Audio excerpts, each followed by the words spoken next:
Good afternoon, ladies. I hope everyone's day is going great. We are here again on vlog number 113. So today I woke up at 5:25 and I gave myself time to grab some food from Ralph's before heading to work. This is the Ralph's that I love, the one over that's on Lake. And I'm always happy to go in there. They have the friendliest cashiers, and the people that stock the shelves are really, really friendly.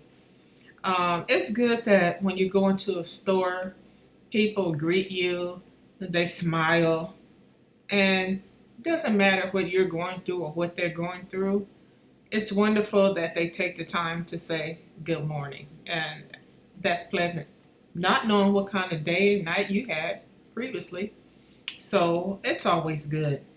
And then I was noticing that my throat was getting kind of rough in spots where it seemed like when I was excuse me, coughing through the night, I felt a little tenderness in my throat. So I said I'll stop and grab another box of tea because a coworker did have a cold, and she mentioned that she was trying to keep away from us, and she took off from work the next day. So I said, okay, maybe I caught a little germ from her.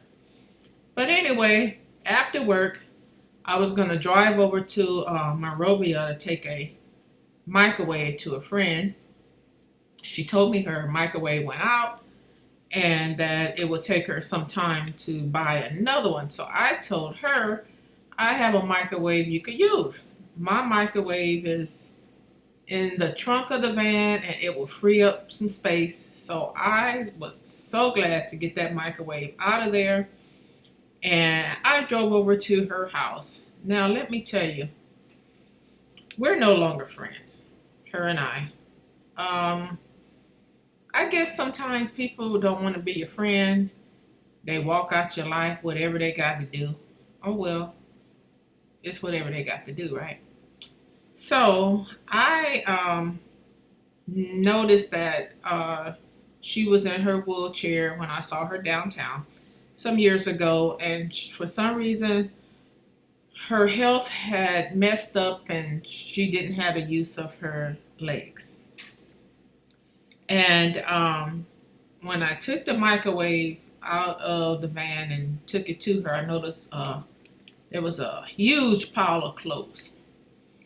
And I said, you have these clothes by the door. Were you planning on going washing? And she said, yes. And I told her, why don't I wash your clothes? Because the laundry room is just right there, and then that will free you up some time. I throw them in the wash, and you can go out and dry them when they're ready to be dry. So she thought that was a good idea. Now, mind you, we're talking and talking, and I'm having a little bit of snack there that she offered. But it was like 9 o'clock.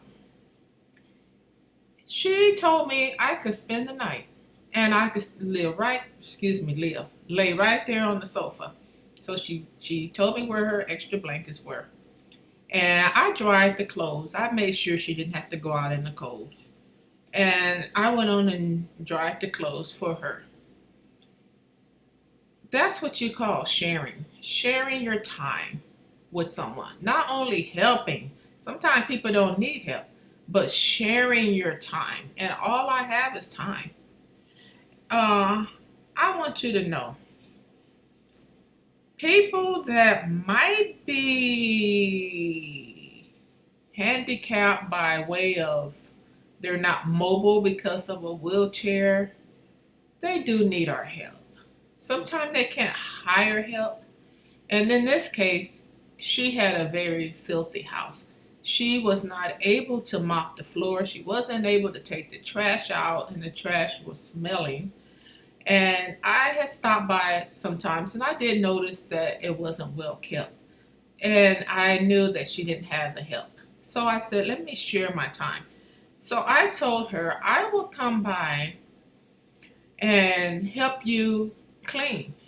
I don't want to be paid. I just want to share my time because sometimes all I have is time. If I'm not purchasing a room for the weekend, I just have time. So I just want to share my time. And she was happy about that. So I shared my time with her a little bit. It gets under my skin when there's ants and I didn't see roaches. I just saw a lot of ants that were always in and out of her trash can, a whole trail. Sometimes she would leave food on a table, so it was ants. And I said, if you're not careful, you're gonna get roaches. And she hadn't been at this place for long, but I did go back and I helped clean, and I got to the point where I had to stop. If you explain to a person that after you make a mess, clean up the mess because you're not going to want to go to it later on. If you're eating, take the container. Once you finish eating, throw it in the trash. Pardon me. Tie up the trash. You can wheel the trash on the patio in a bag. Therefore, the ants won't come in. Always a pile of dishes. Always. And I said, I would love to stay and help her a lot more. But I felt as though I couldn't help. I couldn't share my time. I didn't want to take ants to my van in my overnight bag. And I will always spray down the sofa before I lay the sheet down, a blanket, and go to sleep. The times that I did stay over. So this lady was more than likely, I keep on thinking she never wanted to tell me her age, but looking at her photo albums, I believe she was probably 7 years older than me. So I said, well, I shared my time, and that's all the time I can share. Because I think at most I started feeling like I was getting the heebie jeebies because I felt like germs were being transferred onto my clothing, and I didn't like that. Now I know I should not even complain. I have the roof over my head. I could go use the restroom. I could use the microwave, refrigerator, whatever. But I was only able to share my time for just that amount of time. However, grateful, yes, I was. But we're no longer friends, as I said. Time moved on, and hey, it was no hard feelings. It's just that it was time for me to do other things. So, with that being said, ladies, share your time with someone who's unfortunate. You will feel so good at the end of the day. All right, new goals for the following year, right? All right, take care.